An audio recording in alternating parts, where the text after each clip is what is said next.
ಹಂಪಿಗೆ ಸಂಪರ್ಕಿಸುವಂತಹ ರಸ್ತೆ ಕಾಮಗಾರಿ ನಡೀತಾ ಇದೆ. ಆದರೆ ಇದರಿಂದಾಗಿ ಪ್ರವಾಸಿಗರಿಗೆ ಸಾಕಷ್ಟು ತೊಂದರೆ ಆಗ್ತಾ ಇರುವಂಥದ್ದು ಅಂದರೆ ಪ್ರವಾಸಿಗರು ಕಿರಿಕಿರಿಯನ್ನು ಅನುಭವಿಸ್ತಾ ಇದ್ದಾರೆ. ಈ ರಸ್ತೆಯಲ್ಲಿ ರೈಲ್ವೆ ಮೇಲ್ಸೇತುವೆ ಕಾಮಗಾರಿ ಕುಂಟುತ್ತಾ ಸಾಗಿದೆ. ಇನ್ನು 1 ವರ್ಷದಿಂದ ಅನಂತಶಯನ ಗುಡಿಯ ರೈಲ್ವೆ ಮೇಲ್ಸೇತುವೆಯ ಕಾಮಗಾರಿ ನಡೀತಾ ಇರುವಂಥದ್ದು. ದಕ್ಷಿಣ ಕಾಶಿ ಹಂಪಿಗೆ ಬರೋ ಪ್ರವಾಸಿಗರಿಗೆ ಈಗ ಗಂಟೆಗಟ್ಟಲೆ ಕಾಯೋ ಶಿಕ್ಷೆ. ದಿನದ 24 ಗಂಟೆಯಲ್ಲಿ ಸುಮಾರು 16 ಗಂಟೆ ರೈಲ್ವೆ ಗೇಟನ್ನು ಹಾಕಲಾಗುತ್ತೆ. ಇನ್ನು ರೈಲ್ವೆ ಮೇಲ್ಸೇತುವೆಗೆ ಚಾಲನೆ ದೊರೆತಿದ್ರೂ ಕೂಡ ಕಾಮಗಾರಿ ಮಾತ್ರ ವಿಳಂಬವಾಗಿ ಸಾಗ್ತಾ ಇದೆ. ಹೀಗಾಗಿ ಪ್ರವಾಸಿಗರು ಪ್ರತಿನಿತ್ಯ ಇಲ್ಲಿ ಕಿರಿಕಿರಿಯನ್ನು ಅನುಭವಿಸಬೇಕಾಗಿದೆ. ಕೇವಲ ಪ್ರವಾಸಿಗರಷ್ಟೇ ಅಲ್ಲ, ಆ ಭಾಗದ ಸ್ಥಳೀಯರು ಕೂಡ ಅಷ್ಟೇ. ಅಂದರೆ ರೈಲ್ವೆ ಗೇಟ್ನಲ್ಲಿ ಸಿಕ್ಕಿ ಪಡಿಪಾಟಲು ಪಡೋ ಆಂಬ್ಯುಲೆನ್ಸ್ ರೋಗಿಗಳು ಕೂಡ, ಹಾಗೆ ಕಾಮಗಾರಿಯಿಂದ ಧೂಳು ಕುಡಿಯೋ ಶಾಲಾ ಮಕ್ಕಳು, ವೃದ್ಧರು, ಮಹಿಳೆಯರ ಪಾಡಂತೂ ಹೇಳತೀರದ್ದಾಗಿದೆ. ರೈಲ್ವೆ ಮೇಲ್ಸೇತುವೆಗೆ ಚಾಲನೆ ದೊರಕಿದೆ, ಆದರೂ ಕೂಡ ಕಾಮಗಾರಿ ಮಾತ್ರ ವಿಳಂಬವಾಗಿ ಸಾಗ್ತಾ ಇದೆ.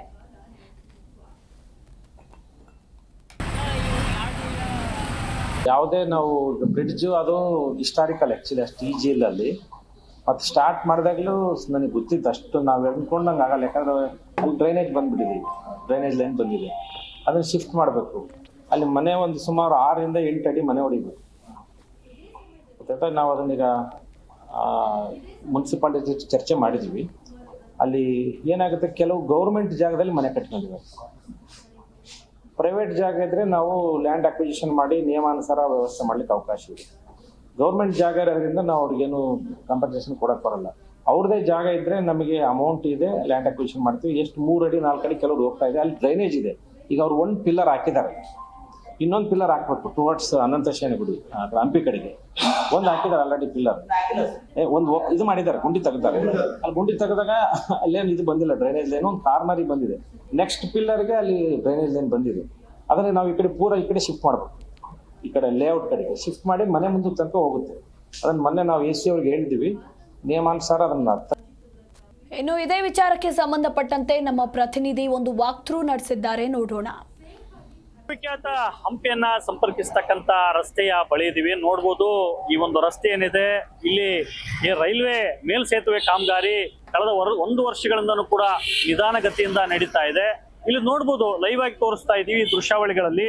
ಇಲ್ಲಿರ್ತಕ್ಕಂಥ ವೆಹಿಕಲ್ಗಳು ಕೂಡ ಬಹಳ ಸಾವಿರಾರು ದಿನನಿತ್ಯ ಕೂಡ ಸಾವಿರಾರು ವೆಹಿಕಲ್ಗಳು ಕೂಡ ಓಡಾಡ್ತವೆ.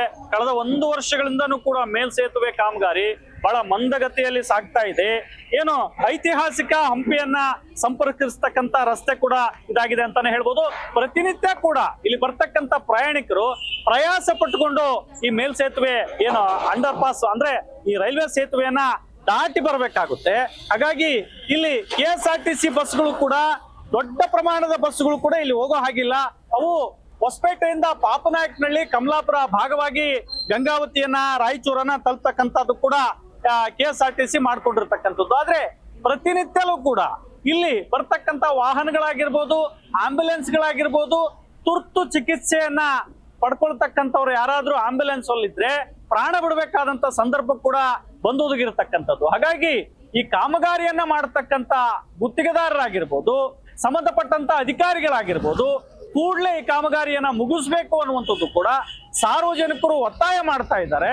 ಕಳೆದ 1 ವರ್ಷದಿಂದನೂ ಕೂಡ ಕಾಮಗಾರಿ ವಿಳಂಬ ಆಗ್ತಾ ಇದೆ. ಈ ಬಗ್ಗೆ ಸಂಬಂಧಪಟ್ಟಂತ ಅಧಿಕಾರಿಗಳು ನಿದ್ರೆಯಿಂದ ಹೇಳಬೇಕು, ಕೂಡಲೇ ಕಾಮಗಾರಿಯನ್ನ ತ್ವರಿತಗತಿಯಲ್ಲಿ ಮುಗಿಸ್ಬೇಕು ಅನ್ನುವಂಥದ್ದು ಕೂಡ ಸಾರ್ವಜನಿಕರ ಒತ್ತಾಯ ಆಗಿದೆ ಅಂತಾನೆ ಹೇಳ್ಬೋದು. ವಿಜಯನಗರದಿಂದ ಮಂಜುನಾಥ್, ಜಿ ನ್ಯೂಸ್ ಕನ್ನಡ. ಜಿ ಕನ್ನಡ ನ್ಯೂಸ್ ಈಗ ನಿಮ್ಮ ಮನೆಯಲ್ಲೇ ನೋಡಿ. ಎಲ್ಲ ಕೇಬಲ್ಗಳಲ್ಲಿ ಈಗ ಲಭ್ಯ.